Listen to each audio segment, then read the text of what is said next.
khurafat, mungkin begitu. Gimana kita menanggapinya, mungkin begitu. Kita akan bicara begini. Alhamdulillah kami belajar dari para habaib, belajar dari para kiai juga, belajar dari habaib, belajar dari para kiai, dari para masyayikh. Tentunya ya masyayikh adalah ahli ilmu, habaib yang ahli ilmu, kan begitu. Kemudian setiap orang berilmu itu pun memang ada sesuatu yang salah selagi bukan nabi. Apakah di kalangan ulama, para kiai, atau dari para habaib. Namanya manusia yang bisa melakukan kesalahan, bisa kesalahan perilaku, kesalahan pemikiran, dan seterusnya. Kalau Anda mencari guru yang tidak pernah bersalah, sampai mati pun Anda tidak punya guru. Akan tapi kita perlu belajar dari orang yang secara global ada manhaj yang benar.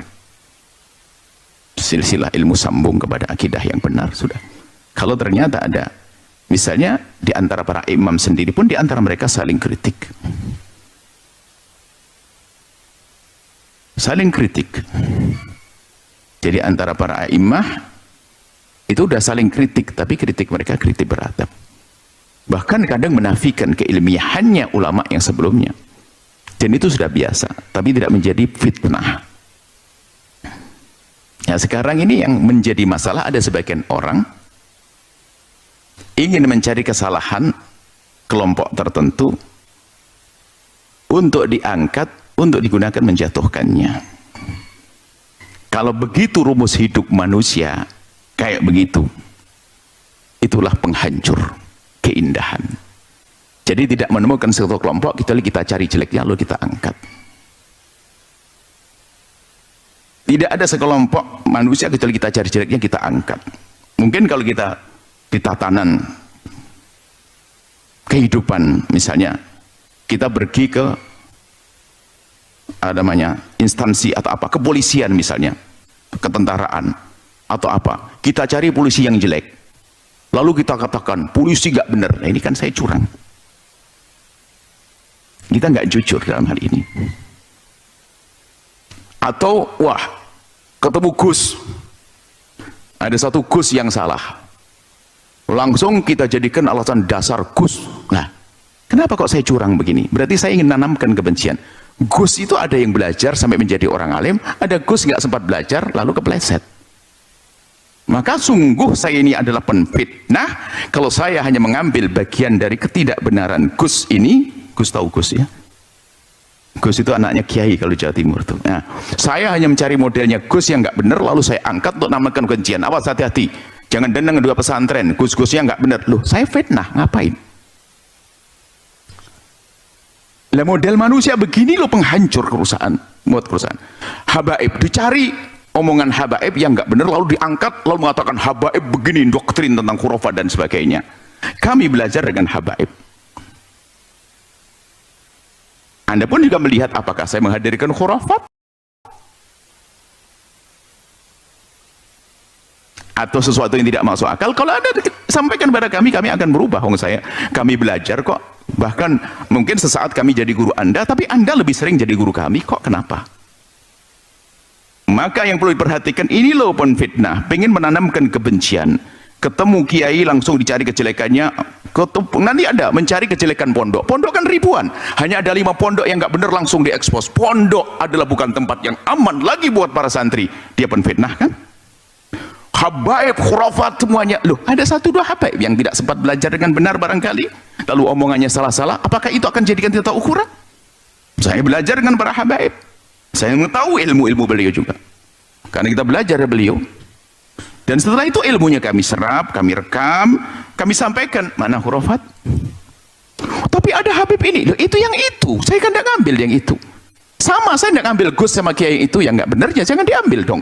Lah Anda kan belajar. Yang jelek adalah kalau Anda mencari kejelekan Gus-Gus untuk merendahkan karang kawagis. Anda mengambil kejelekan omongan dari habaib lalu Anda ingin merendahkan habaib, Anda pun fitnah. Siapa Anda? Anda ingin mengadu menjadikan umat Nabi Muhammad bermusuhan? Alhamdulillah, tahadduts bi nikmah. Saya belajar dari kiai-kiai. Dan betul mereka ulama. Hebat. Saya belajar dari para habaib yang ulama. Hebat mereka. Dan kami lihat pemikiran mereka adalah pemikiran yang indah. Dengan ulama, para kiai, dan habaib. Muncul orang akhir zaman yang mencoba. Nanti akan muncul kebalikannya. Coba akan dibalik lagi. Nanti ada orang yang memihak kepada habaib mungkin bukan dari orang-orang bijak. Dengan hawa nafsunya mencari kejelekan para kiai. Nah ini kan jelek, sisi jelek juga. Sehingga kiai jelek satu dua dipukul rata. Wah Gus jelek semuanya. Juga agak benar. Hanya yang perlu kami cermati bukan memberikan jawaban sederhana. Saya belajar habaib. Saya membaca buku para habaib, para ulama. Ada di antara mereka memang, jangankan ulama-ulama dahulu ada salah pemikiran akidah, pemikiran fikih, itu wajar. Kan mereka ijtihad para manusia-manusia cerdas, ya, manusia-manusia hebat, tentu ada kesalahan. Kesalahan pun kadang menurut ulama ini, menurut yang lain dianggap benar. Kalau terjadi khurafat, kayak bab akidah hari ini, khurafat atau sesuatu yang tidak masuk akal dan bertentangan dengan syariat, kami yakin habaib yang ulama juga mengingkari kok. Kita juga tahu. Kita belajar dengan beliau-beliau. Kami hanya heran kepada manusia yang menanamkan kebencian, mengambil potret gus-gus yang nggak benar, lalu untuk merendahkan para gus-gus anak-anak kiai. Ya ini kan fitnah. Kita menemukan gus-gus hebat juga banyak kok. Tapi kenapa kok ada upaya untuk menanamkan kebencian kepada para gus-gus anak kiai? Ada apa?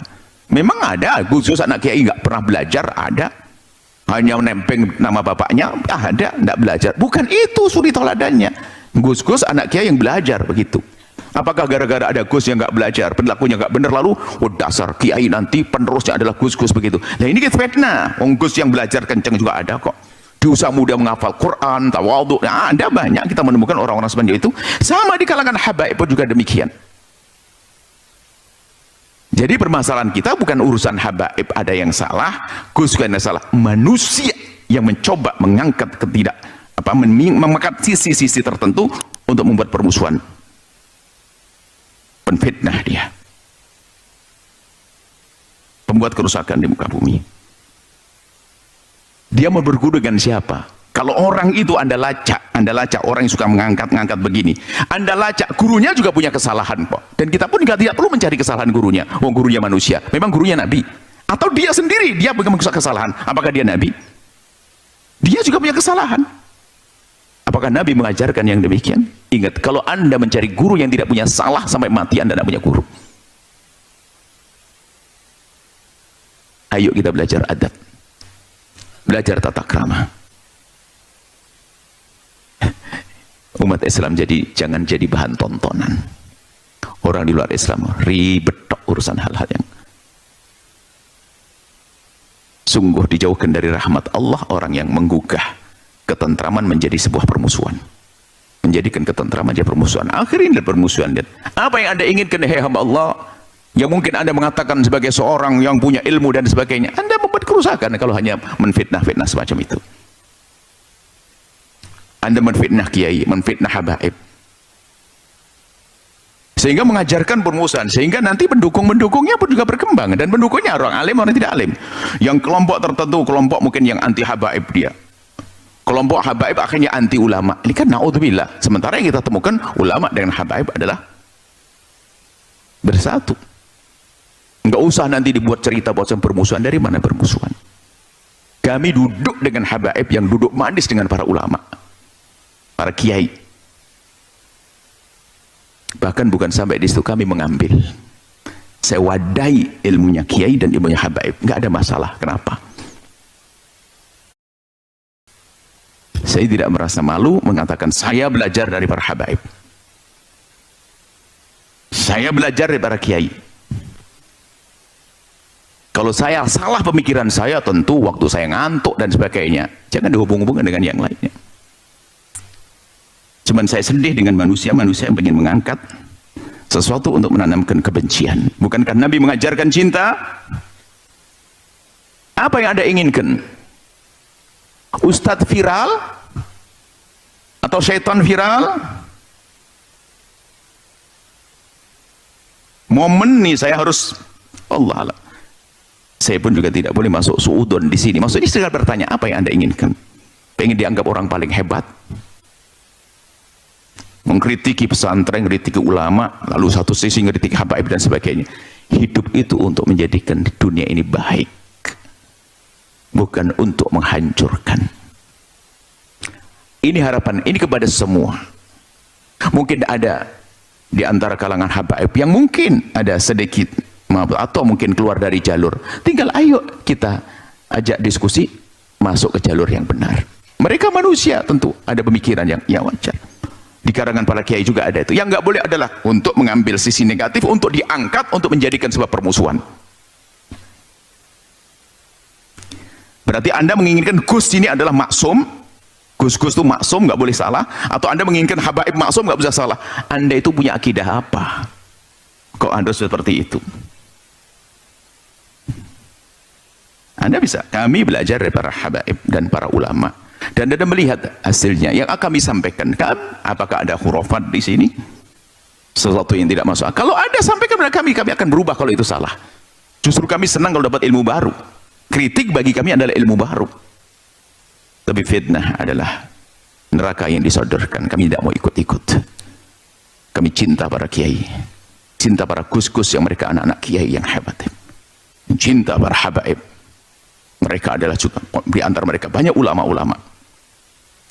Tentunya jangan Anda mengambil contoh anak kiai yang tidak jadi kiai atau habib yang tidak jadi ulama. Itu bukan sebagai tolak ukur. Anda salah. Bicara tentang habaib, ambil habaib yang tidak berilmu, ngomong kelantur, wah ini habaib. Urusan kiai, anak-anak kiai, ambil anak gus yang kelantur. Anda ini penfitnah besar. Siapa namamu? Anda ini mau apa ya hamba Allah? Semoga Allah menjadikan kita hamba yang saling mencintai karena Allah. Semoga Allah menjauhkan kita dari menjadi ahli fitnah, jauhkan dari fitnah dan memfitnah. Kepada mohon maaf mungkin dari kalangan habaib yang tersinggung oleh kalimat kami, nuhibbukum fillah, kami cintai Anda karena Allah, kami mohon maaf. Dan para gus-gus kiai mungkin ada yang tersinggung dengan kalimat kami mencintai Anda. Harapan kami adalah bertemu di dunia dengan cinta, selesai konflik, biarpun Anda dalam saya salah, Anda salah, misalnya, ayo kita berdamai. Setelah itu bertemu kembali di surga. Kita sama-sama umat Nabi Muhammad sallallahu alaihi. Gibah itu menceritakan sesuatu tetapi keadaan fisik, ya. Tetapi bukan berarti kita menjelaskan kejelekan Habib itu kalau kita biarkan, kan diperintahkan juga oleh Allah, wa tawassaw bil haq wa tawassaw bis sabr, ya. Jadi di mana letak gibahnya? Kata saya sih, yang berkaitan dengan gibah menceritakan tentang sesuatu dari orang, ya, misalnya si mancung, si jangkung, si pintar, si bodoh, dan lain sebagainya. Ada gibah, kata Nabi. Tetapi menjelaskan sesuatu, menceritakan sesuatu supaya tidak banyak korban, supaya orang ngerti mana hak dan batil. Jadi kalau menurut saya bukan gibah, ya, tadi semua. Kalaupun katakanlah, betul kata dari al-ghibatu asyaddu minal jinnah. Gibah itu dosanya lebih besar daripada zina, ya. Karena gibah itu membicarakan tentang sesuatu, walaupun itu adalah perkara yang benar, ya. Bahkan ada satu lagi yang mengatakan dosa gibah itu dosanya lebih besar daripada meniduri ibu sendiri adalah di masjid, ya. Itu yang berkaitan dengan adalah menggunjing seseorang tentang fisiknya, ya sahabat, ya. Apakah baiknya maupun buruknya, apakah jangkungnya maupun pendeknya, apakah peseknya, apakah mancungnya, ya. Karena boleh jadi yang digibah itu tidak suka dari sahabat. Tetapi saya tidak setuju pada saat teman mengirimkan kata Buya Yahya bahwa menceritakan tentang Habib atau mengorek-ngorek nasabah Habib adalah dan menjelaskannya kepada umum disebut gibah, ya. Gibah yang haram tadi semua. Nah, kalau begitu mana yang haram? Karena di dalam hukum itu ada wajib di atas wajib, ya. Kalau katakanlah gibah itu adalah haram, tetapi membiarkan kemungkaran juga yang tidak diberitakan, ya tadi semua, sehingga banyak orang yang akan tertipu, ya baik tertipu secara akidah maupun tertipu dari segi perbuatan, ya kalau menurut saya itu lebih haram ya. Jadi membiarkan para habaib ini tidak, jadi seolah-olah Buya Yahya saya melihat, mendengar bahwa jangan kita nggak usah ngungkit-ngungkit kesalahan orang lain. Kita tidak mengungkit kesalahan orang lain, tetapi sesungguhnya adalah sebetulnya sekali lagi ini yang suka banyak orang salah pengertian ya tentang orang yang ingin meluruskan masalah nasab Habib ini, dan kemudian juga muncullah ceramah-ceramah dari Gus Yahya, dari Rois Am, Kiai Miftahul Ahyar. Jadi kenapa harus mengungkit-ungkit catatan nasab seseorang? Ini bukan seseorang ya, ini adalah tokoh historis yang sesungguhnya adalah telah digaungkan demikian besar, kemudian saking digaungkannya demikian besar sehingga banyak yang tertipu dengan kisah itu. Nah, tentu saja tokoh historis yang semacam begini adalah perlu diuji gitu kan tadi.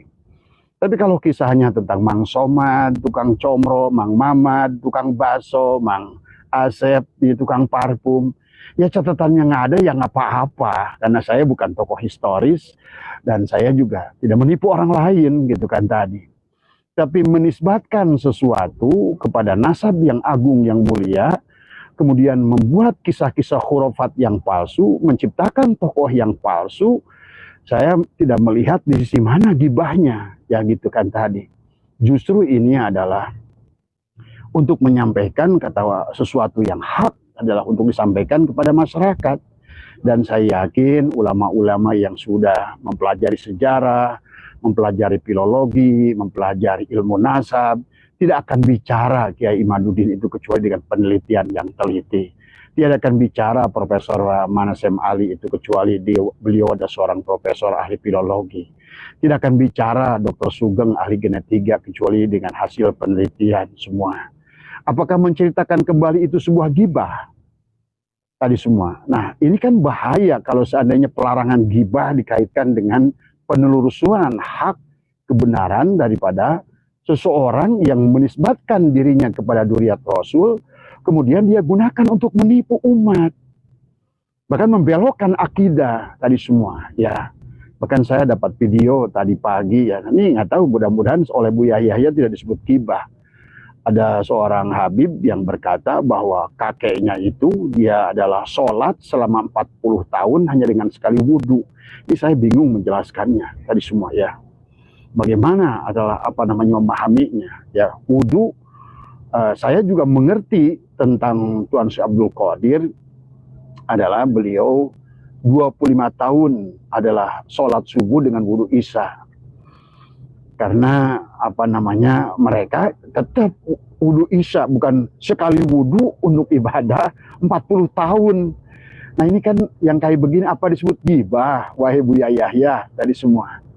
Saya nggak ngerti dengan panjenengan, saya hormati panjenengan sebagai ulama tadi semua.